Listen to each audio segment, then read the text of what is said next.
बघा तर मित्रांनो, मी तुम्हाला मागे एक व्हिडिओ टाकला होता का इथं ब्रेकआउट होतं, इथं बायर्स ट्रॅप होऊ शकतात.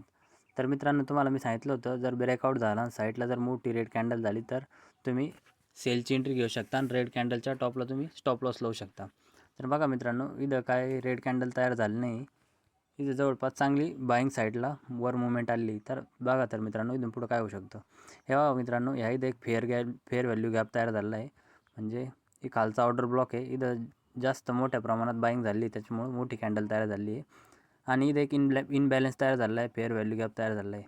मित्रांनो बघा, मी हा जो गॅप मार्क केला आहे जवळपास हे बघा 25,840 ते 25,830 ह्या 10 पॉईंटच्या मध्ये जर मार्केट आलं तर तुम्ही बाईंगची एंट्री घेऊ शकता आणि तुमचा स्टॉप लॉस जवळपास 25,822 हा तुमचा स्टॉप लॉस असू शकतो मित्रांनो.